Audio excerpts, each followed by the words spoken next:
ओम शांति। 12 सितंबर 2025 आज की साकार मुरली रंगीन बड़े बड़े अक्षरों में पढ़ें, सुने और मंथन करें। हम प्रतिदिन प्रातः 4 बजे, 6 बजे, शाम को 4 बजे, 8 बजे मुरली मंथन करते हैं। आप सभी भी इस मुरली मंथन में साथी व सहयोगी बन सकते हैं, जिसके लिए इसी वीडियो के डिस्क्रिप्शन बॉक्स में लिंक दिया हुआ है। गूगल मीट का भी, यूट्यूब लाइव का भी, जिस पर भी आपको सुविधा हो आप जुड़ सकते हैं। यदि आपको जुड़ने में कठिनाई हो रही है तो आप इसी वीडियो में नीचे चलती हुई लाइन में व्हाट्सएप नंबर देख रहे हैं, जिस पर मैसेज करके आप लिंक मंगा सकते हैं, प्रश्न पूछ सकते हैं और यदि आपका कोई सुझाव है तो वे सुझाव भी दे सकते हैं। ओम शांति।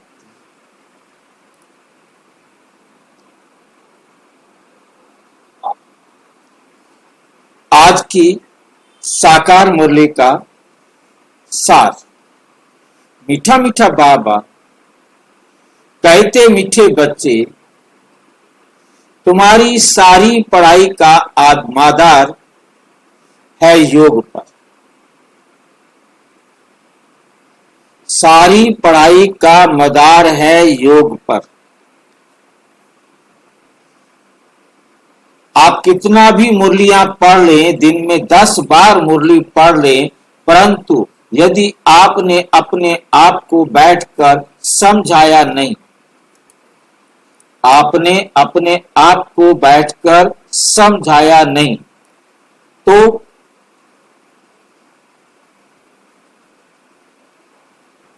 योग लगाया नहीं, बाबा की श्रीमत पर चलने का पुरुषार्थ किया नहीं,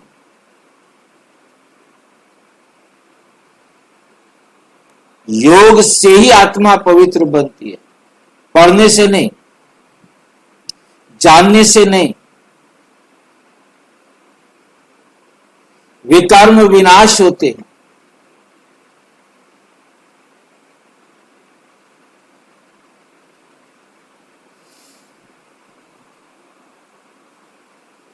प्रश्न।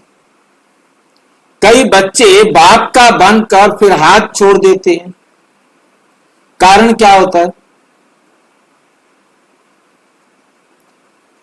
कारण क्या होता है? निश्चय बुद्धि की कमी।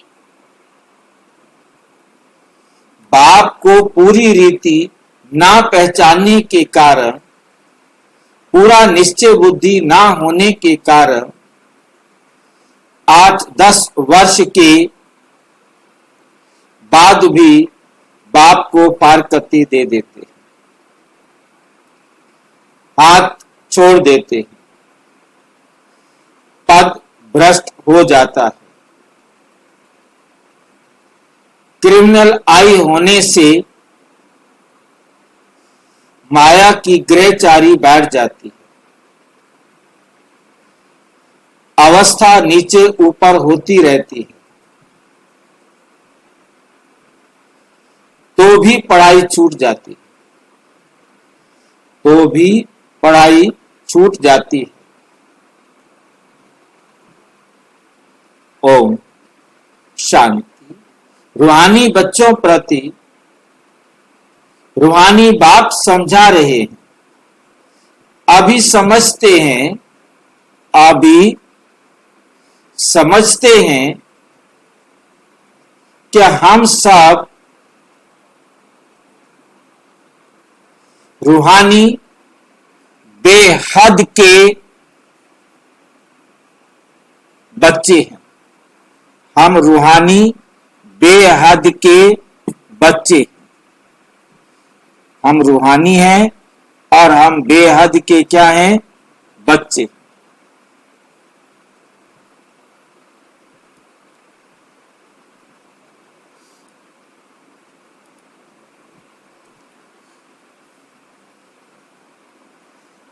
इनको बाप दादा कहा जाता है।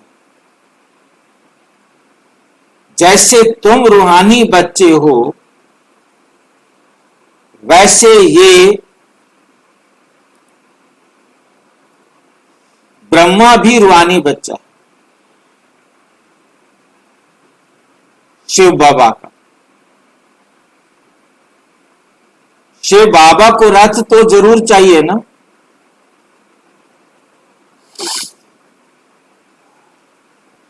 इसलिए जैसे तुम आत्माओं को ऑर्गन्स मिले हुए हैं कर्म करने के लिए, वैसे शिव बाबा को भी ये रथ है, क्योंकि ये कर्म क्षेत्र है जहां कर्म करना होता है। वह है घर जहां आत्माएं रहती हैं। आत्मा ने जाना है हमारा घर शांति धाम है।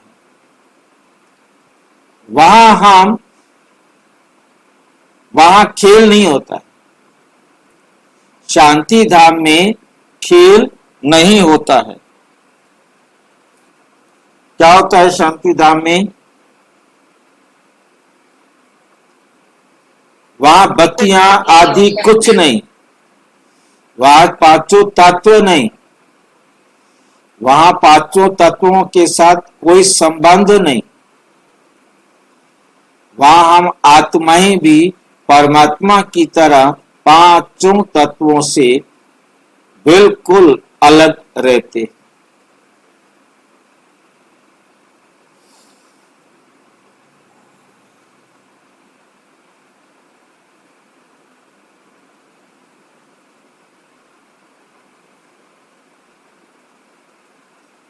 जिसको कहा जाएगा पांचों तत्वों के भी पार रहते। पांचों तत्वों से पार रहते, पांच तत्वों में नहीं रहते।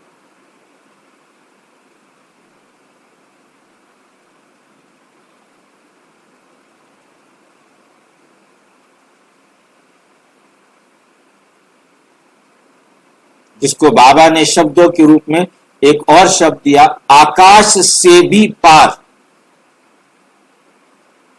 जहां कुछ नहीं।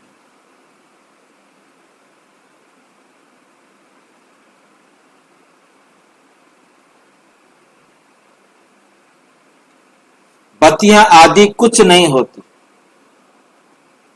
सिर्फ आत्माएं रहती हैं। यहां आती हैं पार्ट बजाने। तुम्हारी बुद्धि में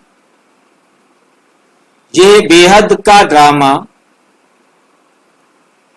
है, जो एक्टर्स उन्हों की एक्ट शुरू से लेकर अंत तक तुम बच्चे नंबरवार पुरुषार्थ अनुसार जानते हो।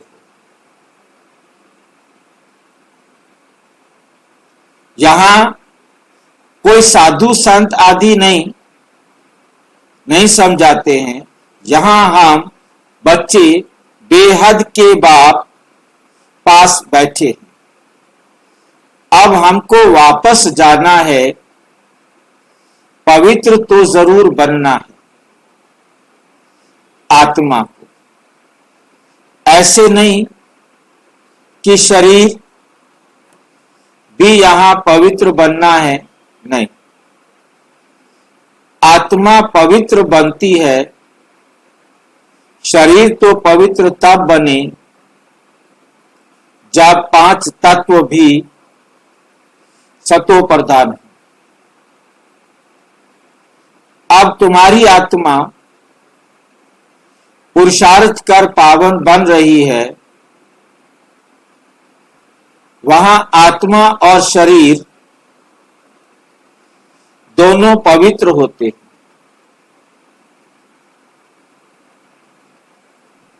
यहां नहीं हो सकते।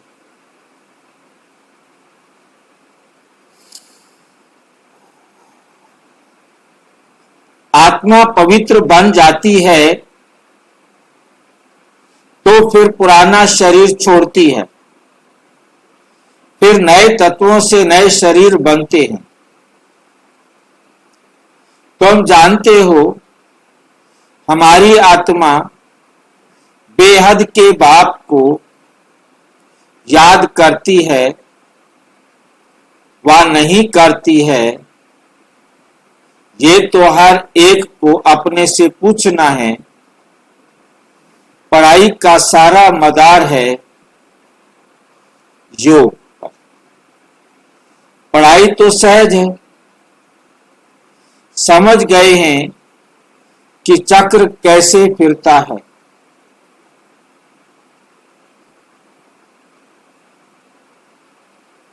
मुख्य है ही याद की यात्रा।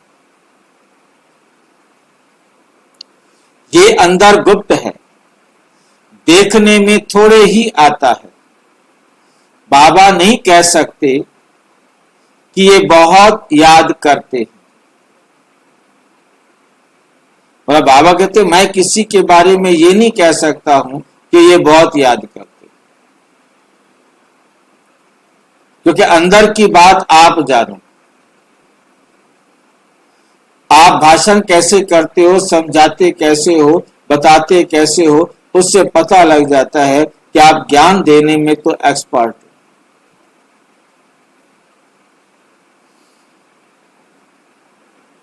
परंतु कितना याद करते हो, कितना तुमने अपने आप को पावन बनाया है, ये कोई नहीं बता सकता।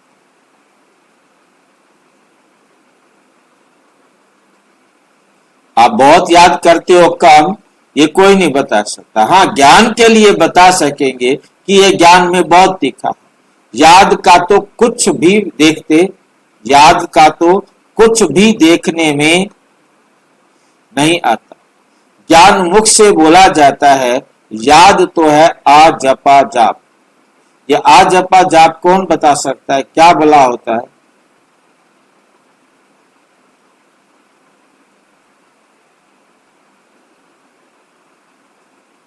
निरंतर भाई जी, निरंतर बाबा का ज्ञान मुरली में मनमनावा होना चाहिए।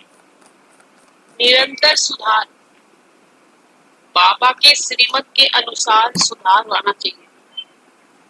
ये आ जपा जाप जो है, ये भक्ति मार्ग का शब्द है। ज्ञान मार्ग में ये शब्द होता नहीं। जाप अक्षर भक्ति मार्ग में, हाँ जी बोलो। हाँ जी, भक्ति मार्ग में ना माला जपते हैं जैसे। हाँ, तो बाबा कहते हैं पहले तो जाप नहीं करना। जाप करना मतलब माला फेरना होता है। जाप का मतलब माला फेरना होता है, या बोल बोल कर गिनती करके राम राम एक, राम राम दो, राम राम तीन, ये जाप करना होता है। ये जाप करना होता है गिनती में। 108 बार माला फेरने का मतलब है कि आपको 1 2 3 4 नहीं गिनना। जब एक माला पूरी होगी तो पता लग जाएगा कि आपने 108 बार परमात्मा को जाप याद कर लिया।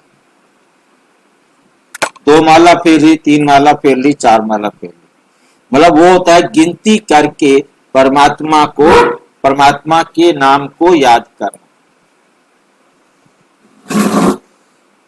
बात समझ में आई है? जी भाई जी, गिनती करना। परंतु आ जपा जाप का मतलब होता है बिना गिनती के, बिना गिनती के, गिनती नहीं करना। पता ही नहीं कितनी बार जाप किया। ये भक्ति मार्ग में कहा जाता है आ जपा जाप। इतना याद करो, इतना याद करो कि उसकी गिनती ना की जा सके। बात समझ आई? तो बाबा ने ये आ जपा जाप शब्द क्यों यहाँ पर प्रयोग किया? क्योंकि हम बच्चों को समझ में आ जाए कि हमारी याद आ जपा जाप नहीं है। खुद कहकर खुद ही उस बात को कैसे बदलते हैं, इसको ध्यान से देखना। ज्ञान मुख से बोला जाता है, याद तो है आ जपा जाप। जाप अक्षर भक्ति मार्ग का है।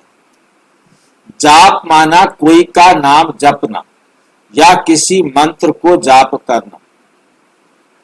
यहां तो आत्मा को अपने बाप को याद करना,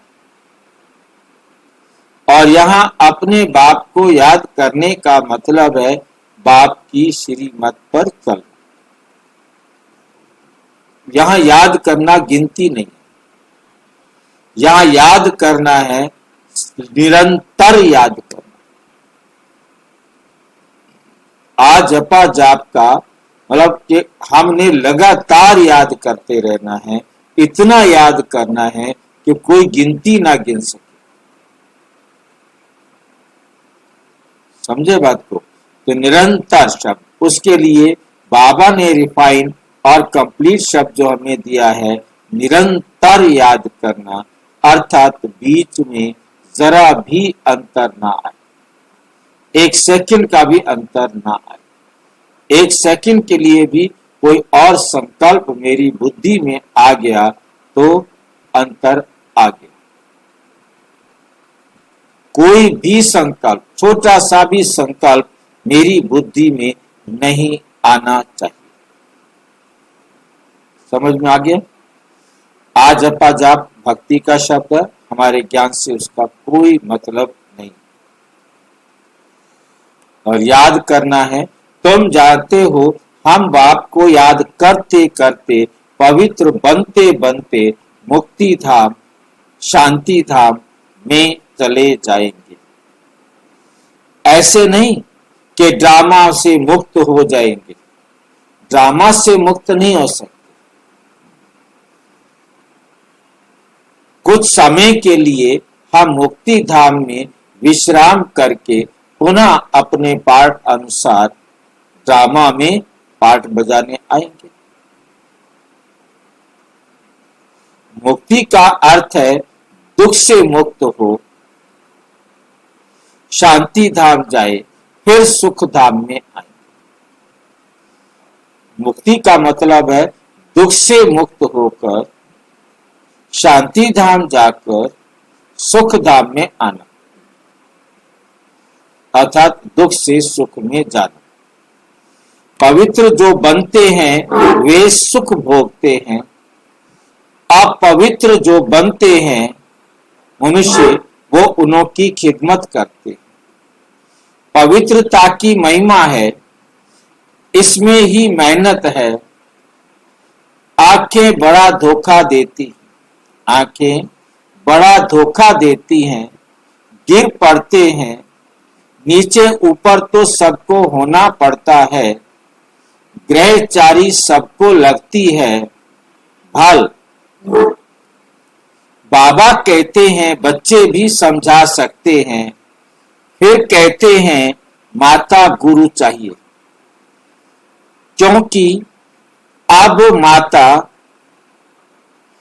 गुरु का सिस्टम चलता है, आगे पिताओं का था। अभी पहले पहले कलश माताओं को मिलता है, माताएं मेजॉरिटी में हैं, कुमारियां राखी बांधती हैं पवित्रता के लिए। भगवान कहते हैं काम महाशत्रु है, इस पर जीत पहनो। रक्षाबंधन पवित्रता की निशानी है, वो लोग राखी बांधते हैं,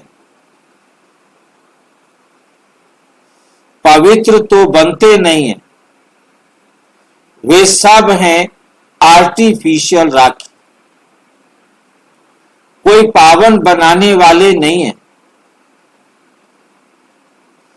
इसमें तो ज्ञान चाहिए। अभी तुम राखी बांधते हो, अर्थ भी समझाते हो, ये प्रतिज्ञा कराते हो, जैसे सिख लोगों को कंगन निशानी होती है, परंतु पवित्र तो बनते नहीं।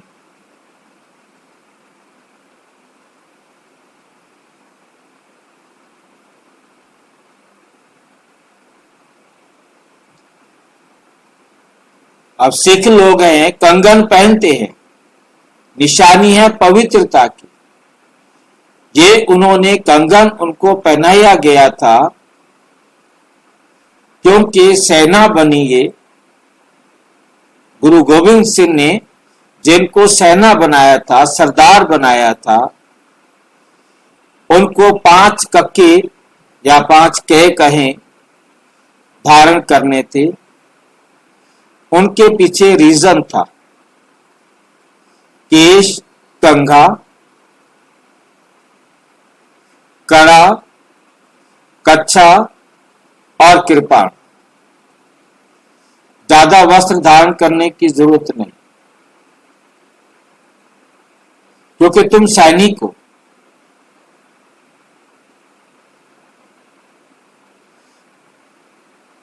केश रखेंगे तो केश यदि उनको संभाला नहीं गया तो कंघी रखना जरूरी है, ताकि केश को जो है संभाला जा सके।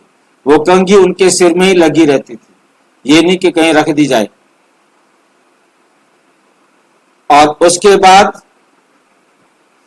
कृपाण अपनी रक्षा के लिए, और ये जो क्या बोलते हैं कंकड़ा, ये पवित्रता के लिए। पवित्रता का मतलब कि हम सैनिक हैं, हमें कहां कहां कैसे कैसे रहना पड़ेगा, कैसे कैसे लोगों के बीच में रहना पड़ेगा, तो हमारी नियत, हमारे विचार, हमारे संस्कार पवित्र रहे, किसी को भी अपवित्रता की दृष्टि से ना देखें।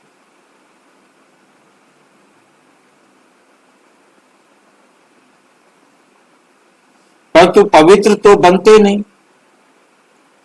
पतित को पावन बनाने वाला सर्व का सदगति दाता एक है, वे भी देहधारी नहीं है। पानी की गंगा तो इन आंखों से देखने में आती है, पानी की गंगा तो इन आंखों से देखने में आती है। बाप जो सदगति दाता है, उनको इन आंखों से नहीं देखा जाता। अब वो कहते हैं पतित पावनी गंगा, परंतु बाबा कहते गंगा तो देखने में आती है, वो हमारे शरीर को पवित्र बना सकती है, साफ कर सकती है, परंतु परम आत्मा आत्मा को स्वच्छ करता है, आत्मा को साफ करता है।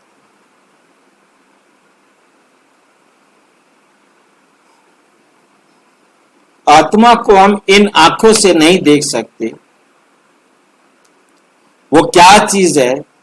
कहते भी हैं शरीर में आत्मा है, उनको देखा है, कहेंगे नहीं। और सब चीजें जिसका नाम है वो देखने में जरूर आती है। आत्मा का भी नाम तो है, कहते भी हैं, करते हैं,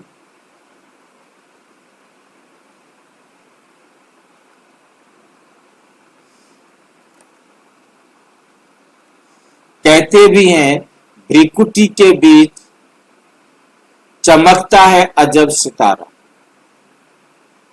परंतु देखने में नहीं आता। परमात्मा को भी याद करते हैं, देखने में कुछ नहीं आएगा। लक्ष्मी नारायण को देखा जाता है इन आंखों से, लिंग की भल पूजा करते हैं, परंतु वे कोई यथार्थ रीति तो नहीं है ना। यथार्थ रीति लिंग तो परमात्मा नहीं है ना।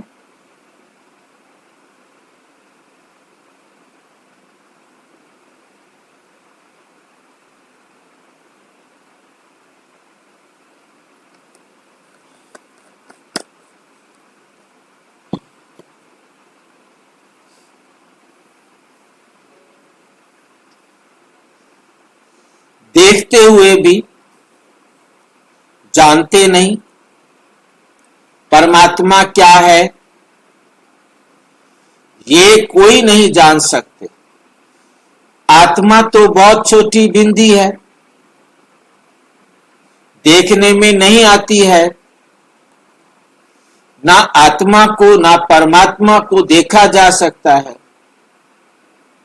जाना जाता है।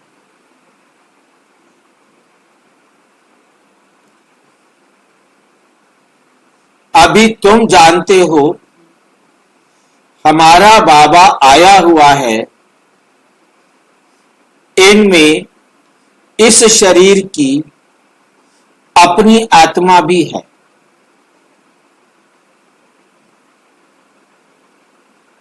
इनमें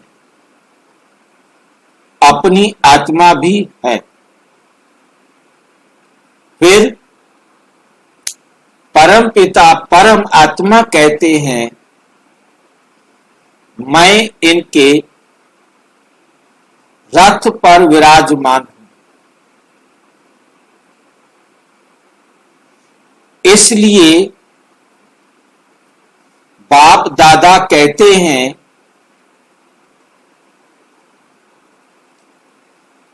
आप दादा को तो इन आंखों से देखते हो, बाप को नहीं देखते। जानते हो बाबा ज्ञान का सागर, वे इस शरीर द्वारा हमको ज्ञान सुना रहे। वह ज्ञान का सागर पतित पावन है। ज्ञान का सागर पतित पावन है।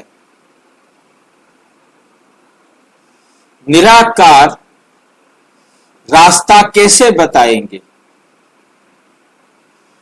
प्रेरणा से तो कोई काम नहीं होता। भगवान आते हैं ये किसको भी पता नहीं है। शिव जयंती भी मनाते हैं तो जरूर यहां आता होगा ना। तुम जानते हो, तुम जानते हो अभी वे हमको पढ़ा रहे। बाबा इसमें आकर पढ़ाते हैं।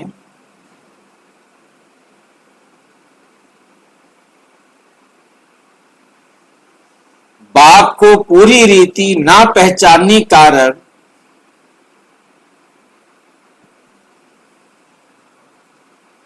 निश्चय बुद्धि ना होने कारण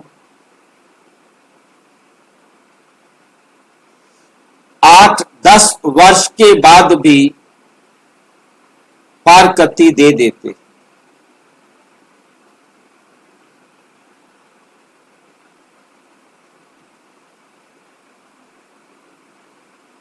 माया बिल्कुल ही अंधा बना देती। माया क्या करती है? बिल्कुल ही अंधा बना देती है।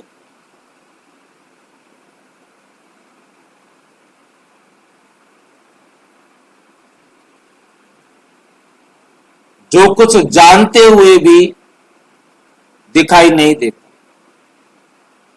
ज्ञान का तीसरा नेत्र खुला, स्वयं को भी जाना, परमात्मा को भी जाना, सृष्टि के चक्र को भी जाना।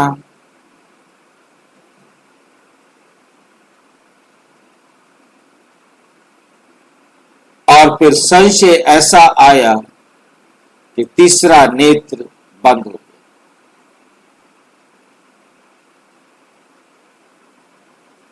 तीसरे नेत्र से अंधा हो गया। मरकर आसुरी दुनिया में चला गया।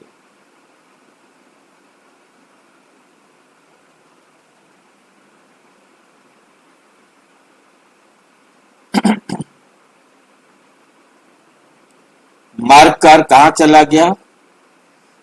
आसुरी दुनिया में।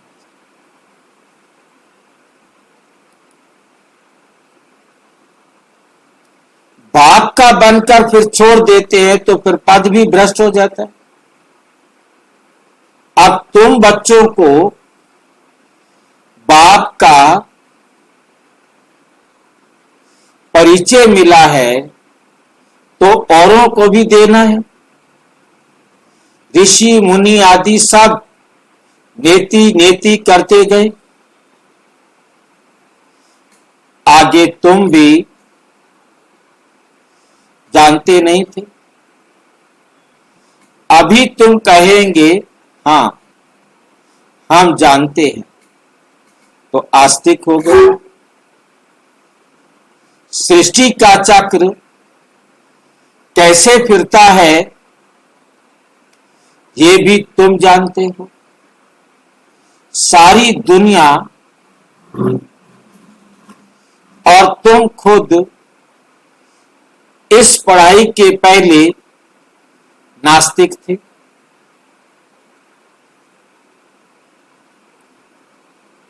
पढ़ाई के पहले नास्तिक थे।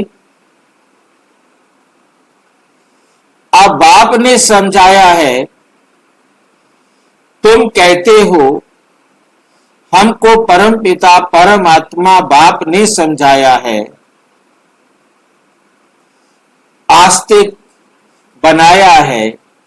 हम रचता और रचना के आदि मध्य अंत को नहीं जानते थे। बाप है रचता, बाप है रचता। बाप ही संगम पर आकर नई दुनिया की स्थापना भी करते हैं और पुरानी दुनिया का विनाश भी।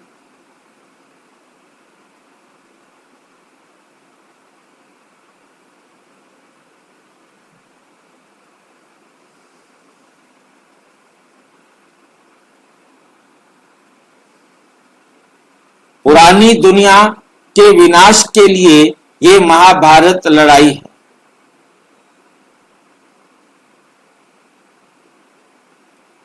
जिसके लिए समझते हैं उस समय श्री कृष्ण था, अभी तुम समझते हो निराकार बाप था। उनको देखा नहीं जाता है, उनको देखा नहीं जाता है।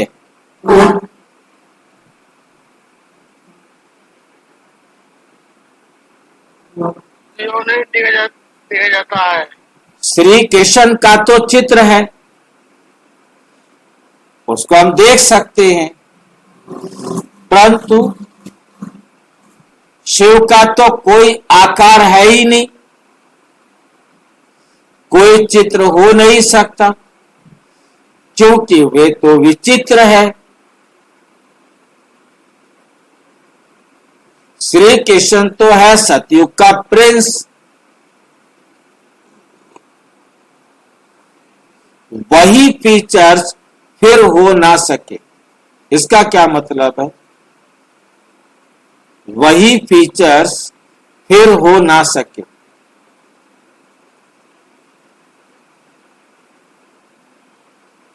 कोई भी आत्मा इस सृष्टि में आने के बाद एक फीचर जो ले लेता है उसके बाद दोबारा वो फीचर नहीं लेता। यहाँ कृष्ण के लिए कहा जा रहा है कि जो श्री कृष्ण को फीचर्स इस समय हैं, वे फिर पूरे कल्प में कभी नहीं हो सकते। तो उन्होंने कृष्ण द्वापुर में दिखाया है, इस फीचर में कृष्ण द्वापुर में नहीं आ सकते।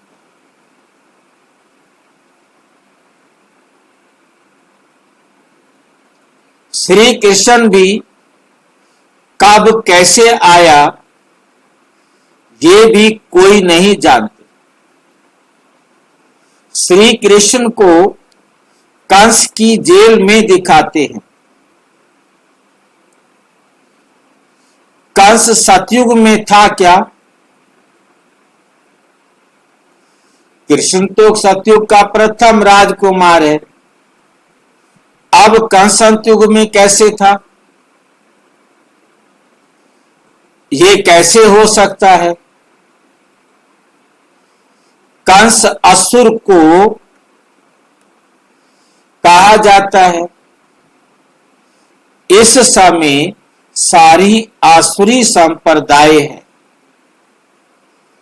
एक दो को मारते काटते रहते। दैवी दुनिया थी ये भूल गए। ईश्वरीय देवी दुनिया ईश्वर ने स्थापन की है, ये भी तुम्हारी बुद्धि में है, ये भी तुम्हारी बुद्धि में है। नंबरवार पुरुषार्थ अनुसार अभी तुम हो ईश्वरीय परिवार, फिर वहां होंगे दैवी परिवार। इस समय ईश्वर तुमको लायक बना रहे, स्वर्ग का देवी देवता बनाने बाप पड़ा रहे। इस संगम युग को कोई भी नहीं जानते, कोई भी शास्त्र में इस पुरुषोत्तम युग की बात नहीं, कोई भी शास्त्र में इस पुरुषोत्तम युग की बात नहीं है। पुरुषोत्तम युग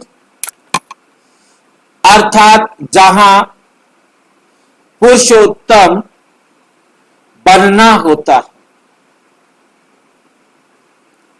सतयुग को कहेंगे पुरुषोत्तम युग। इस समय तो मनुष्य पुरुषोत्तम नहीं है, इनको तो कनिष्ठ तमो प्रधान कहेंगे। ये सब बातें सिवाय तुम ब्राह्मणों के और कोई नहीं समझ सकते। सतयुग को कैसे कहेंगे पुरुषोत्तम? हाँ जी, अभी बताया मुझे ने सतयुग में कहा, सतयुग को थोड़ी कहते पुरुषोत्तम युग। सतयुग को तो नहीं कहते ना पुरुषोत्तम युग। पुरुषोत्तम युग अर्थात जहां पुरुषोत्तम बनना होता है। पुरुषोत्तम युग जहां पुरुषोत्तम बनना होता है, और सतयुग को पुरुष कहेंगे पुरुषोत्तम युग। वहां सारे आते ही हैं जो उत्तम आत्माएं होती हैं। उन आत्मा, कोई भी शास्त्र में इस पुरुषोत्तम युग की बात नहीं। संगम युग को कोई दुनिया वाले जानते नहीं, और इस शास्त्र किसी भी शास्त्र में पुरुषोत्तम युग की बात भी नहीं है। पुरुषोत्तम युग अर्थात जहां पुरुषोत्तम बनना होता है, बनते हैं उसे कहते हैं पुरुषोत्तम युग। और जब बनकर आते हैं सतयुग को, वो भी आत्माएं तो पुरुषोत्तम है ना। जब वो आती हैं तो वो पुरुषोत्तम है, परंतु ये लाइन हमको याद रखनी है, टॉप पर पहुंचकर आ गए, अब गिरना शुरू। संगम पर युग होता है चढ़ती कला वाला, और सतयुग होता है पुरुषोत्तम से गिरने वाला। इस समय तो मनुष्य पुरुषोत्तम नहीं है कलयुग में, इनको तो कनिष्ठ तमो प्रधान कहेंगे। ये सब बातें सिवाय तुम ब्राह्मणों के और कोई नहीं समझ सकते। बाप कहते हैं ये है आसुरी भ्रष्टाचारी दुनिया। सतयुग में ऐसा कोई वातावरण नहीं होता। वे थी श्रेष्ठाचारी दुनिया। उन्हों के चित्र हैं, बरोबर ये श्रेष्ठाचारी दुनिया के मालिक थे। भारत के राजाएं होकर गए हैं, जो पूजे जाते हैं। परम पूज्य पवित्र थे, जो ही फिर पुजारी बने। पुजारी भक्ति मार्ग को, पूज्य ज्ञान मार्ग को कहा जाता है। पूज्य सो पुजारी, पुजारी फिर पूज्य कैसे बनते हैं, ये भी सिर्फ तुम जानते हो। इस दुनिया में पूज्य एक भी हो ना सके। पूज्य परम पिता, परम आत्मा और देवताओं को ही कहा जाता है, और देवताओं को ही कहा जाता है।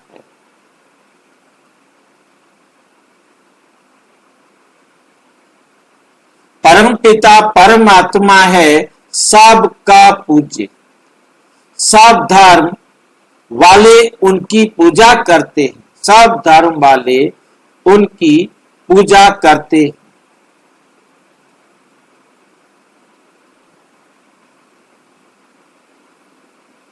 ऐसे बाप को का जन्म यहां ही गाया जाता है। ऐसे बाप का जन्म यहां ही गाया जाता है। शिव जयंती है ना, परंतु मनुष्यों को कुछ पता नहीं कि उनका जन्म भारत में होता है। आजकल तो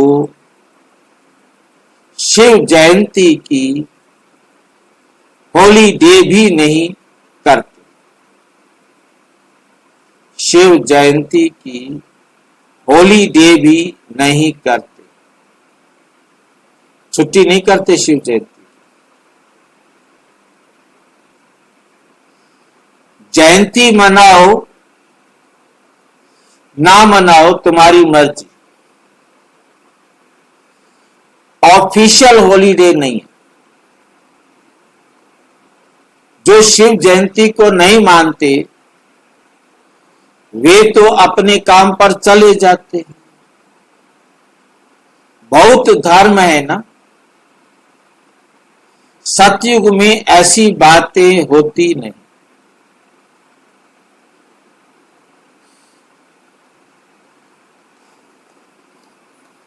वहां यह वातावरण ही नहीं।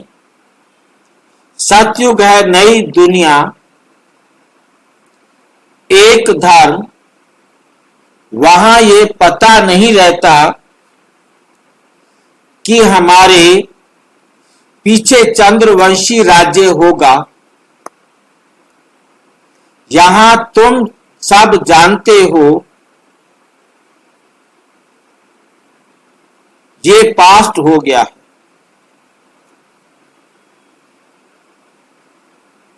यह पास्ट हो गया है।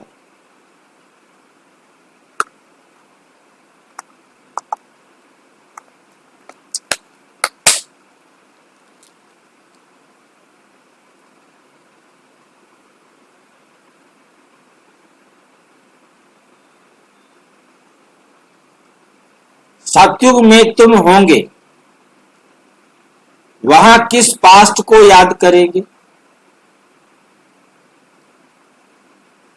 पास्ट तो हुआ कलयुग। उनकी हिस्ट्री ज्योग्राफी सुनने से क्या फायदा?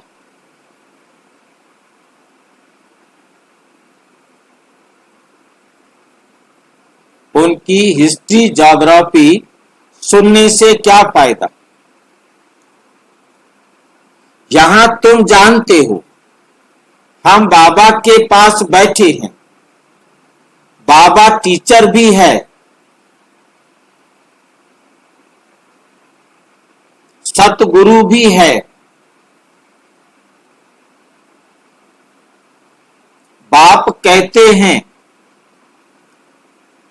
बाप आए हैं सबकी सदगति करने। बाप आए हैं सबकी सदगति करने। सभी आत्माओं को जरूर ले जाएंगे। मनुष्य तो सारे देह अभिमान में आकर कहते हैं सब मिट्टी में मिल जाना है। ये नहीं समझते कि आत्माएं तो चली जाएंगी, ये नहीं समझते। बाकी ये शरीर मिट्टी के बने हुए हैं, ये पुराना शरीर खत्म हो जाता है। हम आत्मा एक शरीर छोड़ दूसरा जाए लेती है। ये इस दुनिया में हमारा अंतिम जन्म है।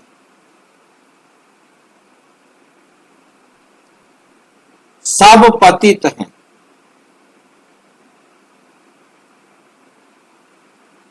सदैव पावन तो कोई रह नहीं सकता। सतो प्रधान, सतो रजो तमो होते ही हैं।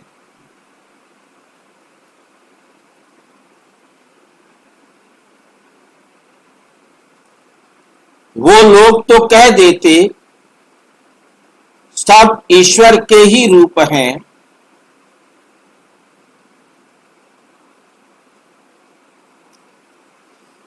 ईश्वर ने अपने अनेक रूप बनाए हैं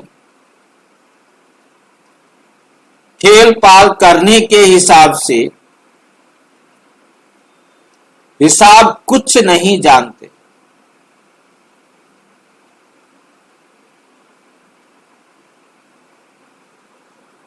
ना खेल पाल करने वाले को जानते हैं,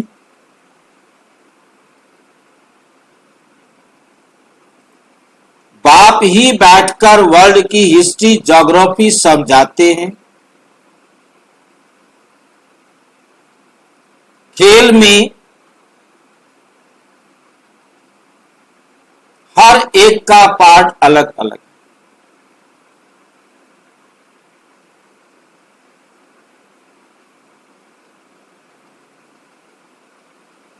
सबकी पोजीशन अलग अलग।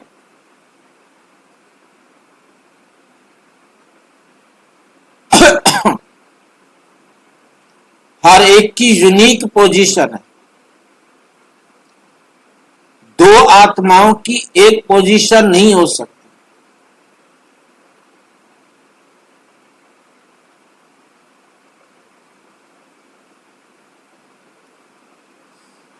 जो जैसी पोजीशन वाला होता है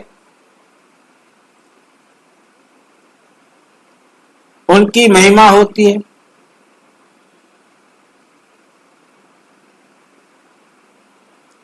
ये सब बातें बाप संगम पर ही समझाते हैं। सतयुग में फिर सतयुग का पार चलेगा। वहां ये बातें नहीं होंगी।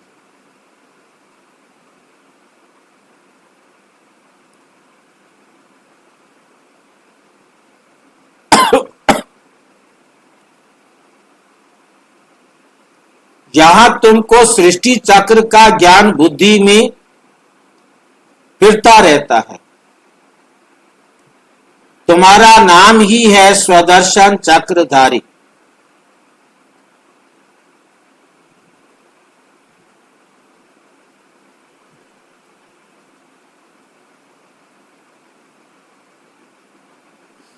लक्ष्मी नारायण को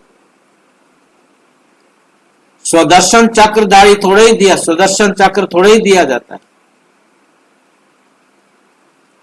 क्यों नहीं दिया जाता लक्ष्मी नारायण को सुदर्शन चक्र?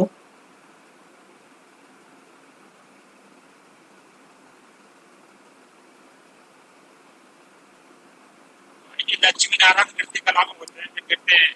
हाँ जी, लक्ष्मी नारायण के अंदर गिरावट होती है।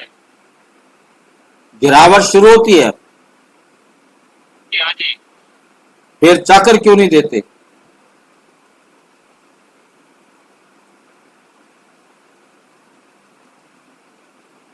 सुधर जाएगा।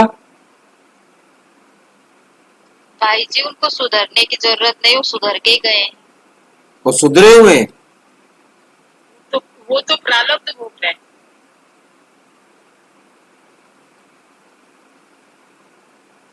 भाई जी वो संपूर्ण बन करके लक्ष्मी नारायण बनते हैं।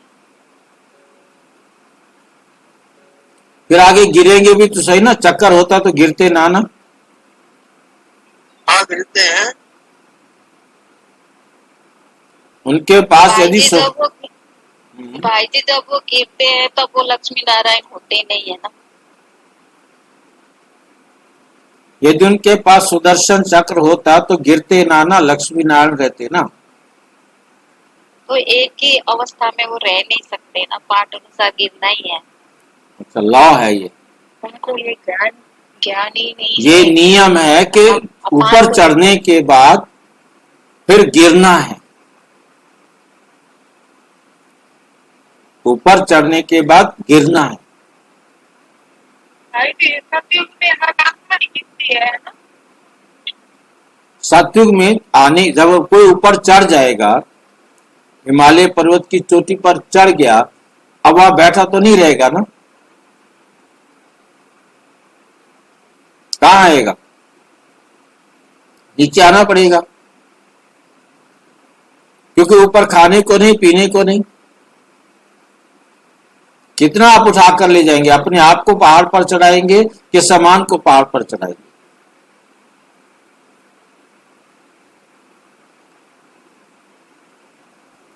कितना ऊंचा चढ़ेंगे?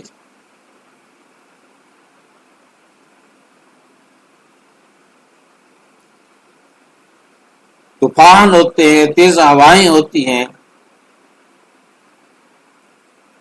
बर्फ होती है,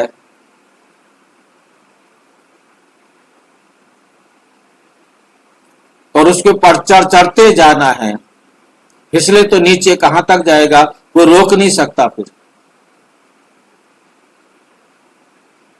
कहां जाकर पड़ेगा पता ही नहीं। कुछ बचेगा कि नहीं बचेगा ये भी पता नहीं।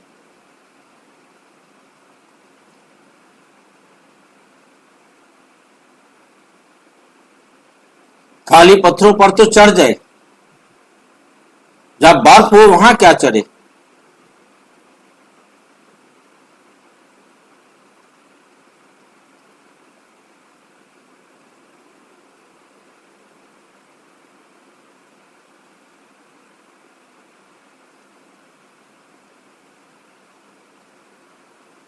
यहां के मूल वतन में सिर्फ आत्माएं रहती।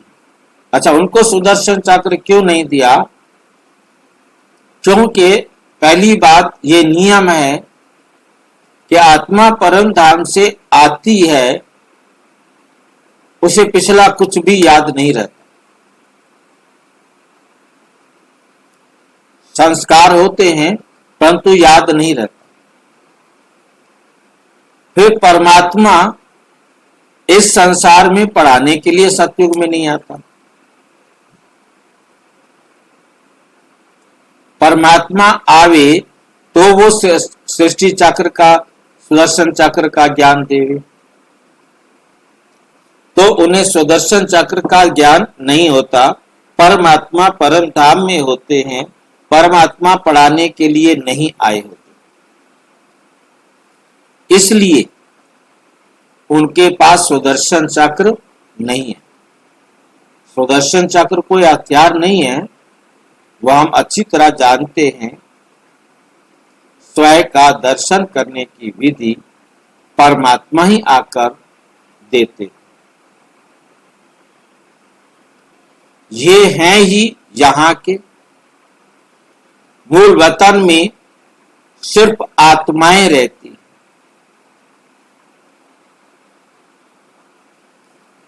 सूक्ष्म वतन में कुछ नहीं। मनुष्य, जानवर, पशु, पक्षी आदि सब यहां होते। सतयुग में मोर आदि दिखाते हैं। ऐसे नहीं कि वहां मोर के पंख निकाल कर पहनते। लाइन समझे बात को, बहुत ध्यान से समझने वाली महत्वपूर्ण बात है। इसमें बहुत सारे राज छिपे हुए।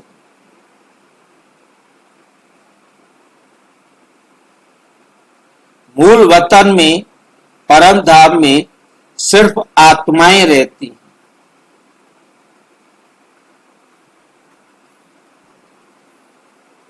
सूक्ष्म वतन में कुछ नहीं। मनुष्य भी नहीं, जानवर भी नहीं, पशु पक्षी भी नहीं। ये सब यहां स्थूल दुनिया में होते हैं। सतयुग में मोर आदि दिखाते हैं। ऐसे नहीं कि वहां मोर के पंख निकाल कर पहनते हो, क्योंकि मोर के पंख निकालेंगे, मोर को मजा आएगा।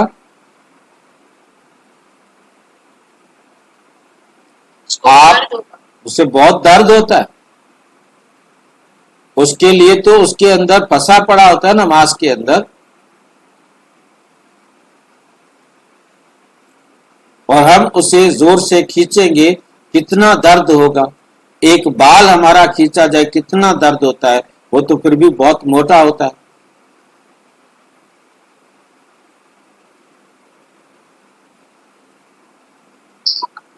भाई जी, शास्त्रों में जो कृष्ण के सिर पे मोर का पंख बताते हैं ना, उसलिए बाबा बता रहे हो। उसी का झूठ निकाल रहे हैं ना। ऐसे नहीं कि वह मोर के पंख निकाल पहनते हैं। मोर को थोड़े ही दुख देंगे। भाई जी, मोर को पवित्रता का और तो मोर को दुख तो नहीं देंगे ना। उसके पंख खींचना माना उसको दुखी करना। अब सतयुग में, हाँ जी भाई जी, वैसे कई बार पंख पड़े होते हैं, वो कैसे गिर जाते हैं अपने आप? वो डांस करते करते गिर जाते हैं, जैसे आपके दांत टूट जाते हैं कभी कभी। अच्छा, वो निकल आते हैं फिर यहाँ से। आप कह रहे हो ना खींचने पड़ते हैं। देखो, सारे पड़े तो नहीं रहेंगे ना। हाँ जी। उसका भी वैसे बाबा आगे कह रहा है जो आप कह रहे हो। वह मोर के पंख निकाल पहनते हैं? नहीं, ऐसे भी नहीं है। मोर को थोड़े ही दुख देंगे। ऐसे भी नहीं कि मोर का गिरा हुआ पंख ताज में लगाएंगे। सोचो, राजा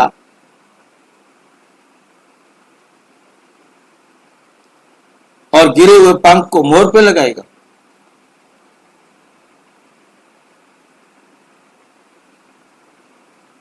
नहीं, ताज में भी झूठी निशानी दे दी है।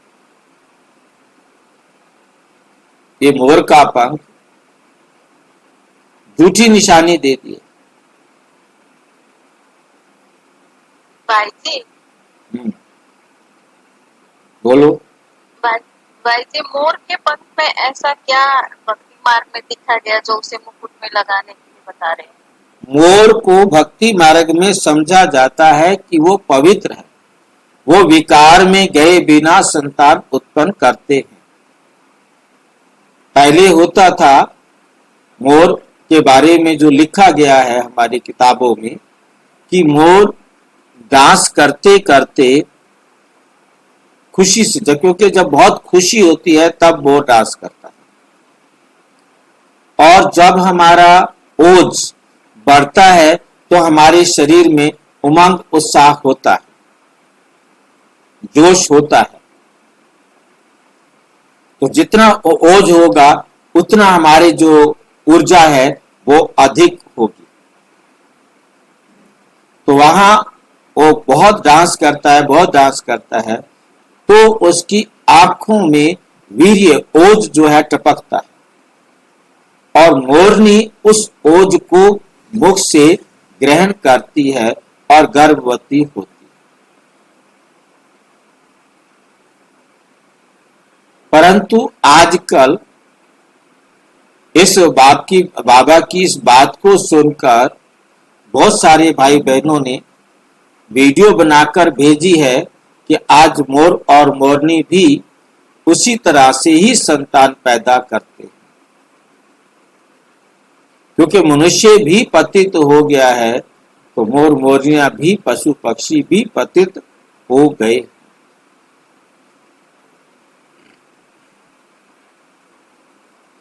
मोर हमारा राष्ट्रीय पक्षी है और उसे इसी आधार पर, पवित्रता के आधार पर रखा गया।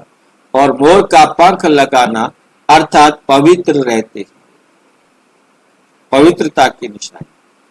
ताज में भी झूठी निशानी दे दी है। बाबा कहते ताज में ये मोर का पंख लगाने वाला कोई मतलब नहीं।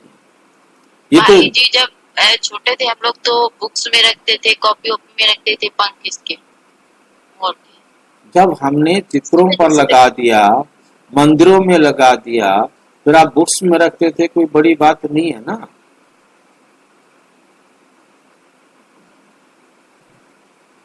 क्योंकि हम मंदिरों में क्या बोलते हैं, मोर पंख का ही जो मोर पंख का जो साधु संत या ऋषि मुनि होते थे वो साफ जगहों पर, सॉफ्ट जगहों पर झाड़ू लगाने के लिए प्रयोग करते थे, पंखा बनाते थे, झाड़ फूक करने के लिए, पर ऐसे सॉफ्ट कामों के लिए उसको यूज किया जाता था।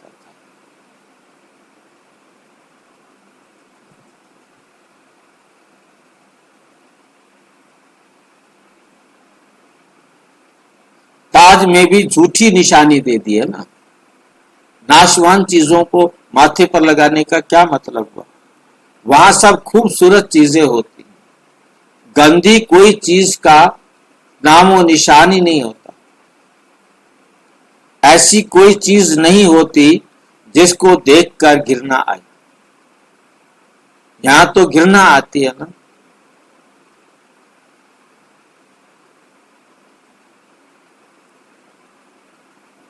वहां जानवरों को भी दुख नहीं होता। सत्युग कितना फर्स्ट क्लास होगा। नाम ही है स्वर्ग, हेवन, नई दुनिया। यहां तो पुरानी दुनिया में देखो, बरसात के कारण मकान गिरते रहते हैं, मनुष्य मर जाते हैं, अर्थक्वेक होगी, सब दब कर मर जाएंगे।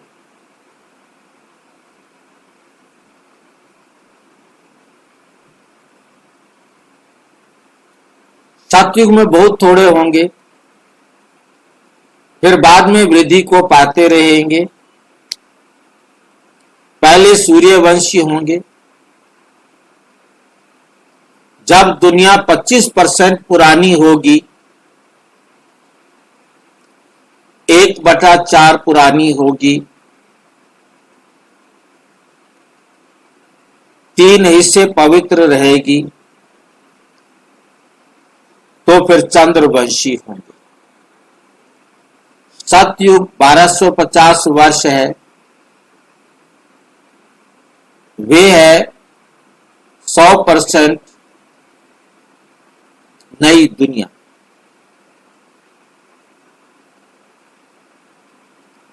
परंतु इसमें लिखने में मिस्टेक है।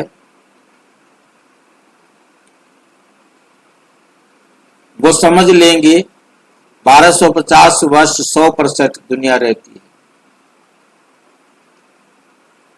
परंतु इसे 100 से 75% तक लिखना चाहिए।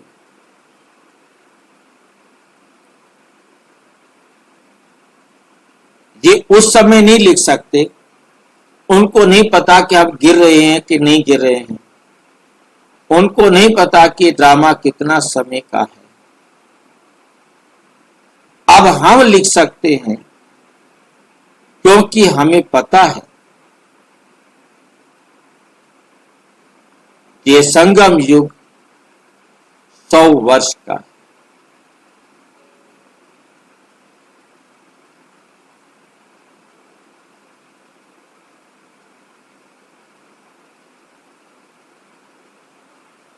तुम्हारे में भी बहुत इन बातों को भूल जाते। राजधानी तो स्थापन होनी ही है, राजधानी तो स्थापन होनी ही है, हार्ट फेल नहीं होना है, हार्ट फेल नहीं होना है। पुरुषार्थ की बात है। बाप सभी बच्चों से समान तदबीर कराते हैं, पुरुषार्थ कराते हैं। तुम अपने लिए विश्व पर स्वर्ग की बादशाही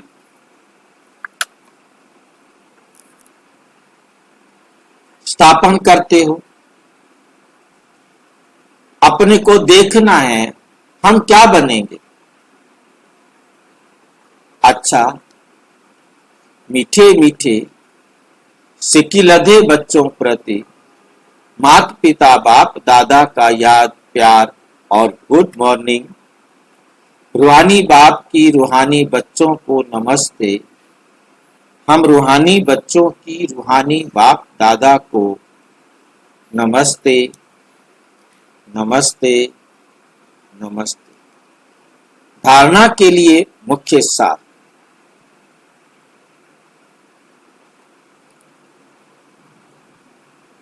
नंबर 1, इस पुरुषोत्तम युग में स्वर्ग के देवी देवता बनने की पढ़ाई स्वयं पढ़कर स्वयं को लायक बनाना है। पुरुषार्थ में हार्ट फेल, दिल शिकस्त नहीं होना। इस बेहद के खेल में हर एक्टर का पार्ट और पोजीशन अलग अलग है। जैसी जिसकी पोजीशन वैसा उसे मान मिलता है।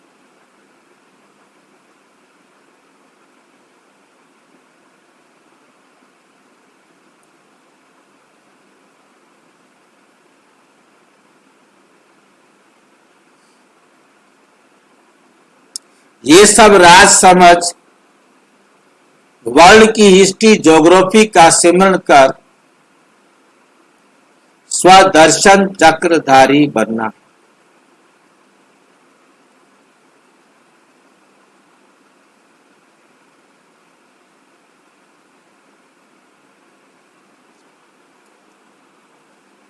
वरदान। बाप की हर श्रीमत का पालन करने वाले सच्चे स्नेही आशिक भव। सच्चे स्नेही आशिक भव। जो बच्चे सदा एक बाप के स्नेह में लवलीन रहते हैं, उन्हें बाप का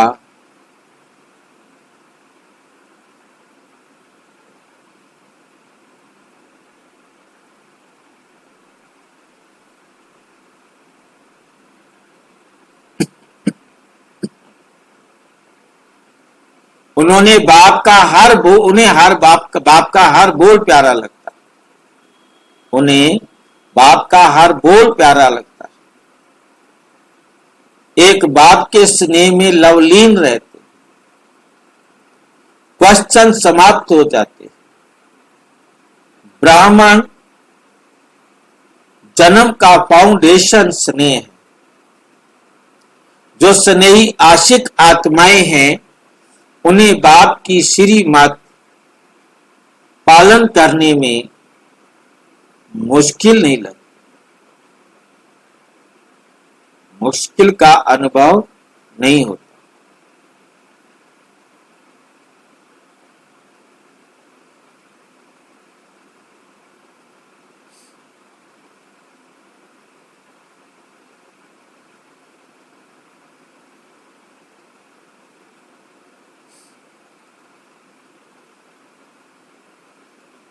उन्होंने बाप की श्रीमत पालन करने में मुश्किल का अनुभव नहीं होता।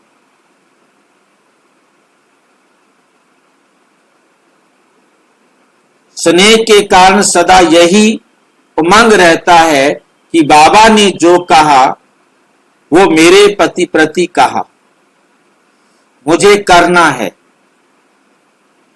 स्नेही आत्माएं बड़ी दिल वाली होती हैं, इसलिए उनके लिए बड़ी बात भी छोटी होती है।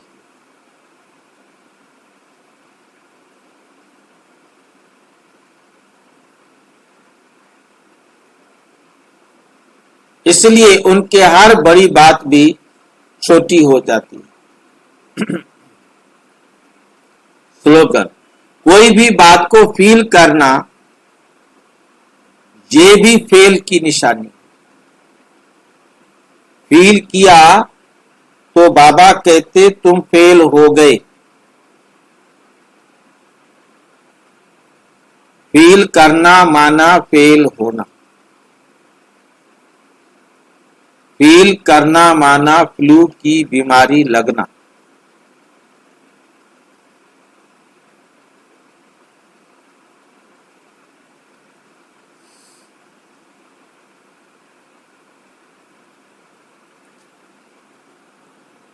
अव्यक्त इशारे। अब लगन की अगन को प्रज्वलित कर योग को ज्वाला रूप बनाओ।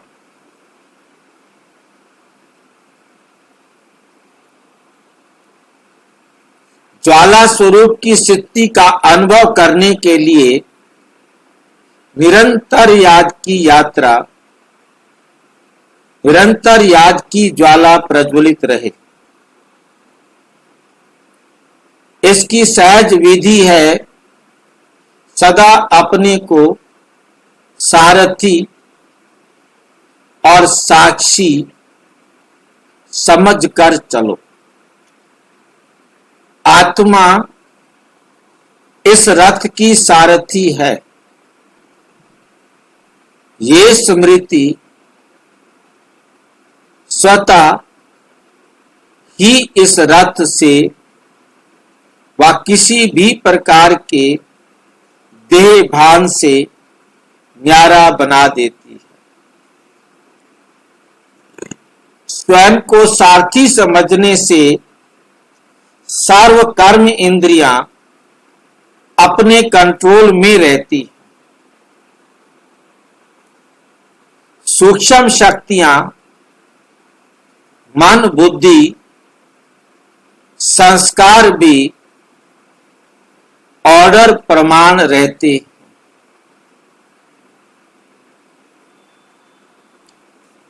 अच्छा, ओम शांति। और विस्तार से जानने के लिए प्रजापिता ब्रह्मा कुमारी ईश्वरीय विश्वविद्यालय के किसी भी सेवा केंद्र पर संपर्क करें। और यदि कोई प्रश्न है तो 9213106986 पर केवल टेलीग्राम करें।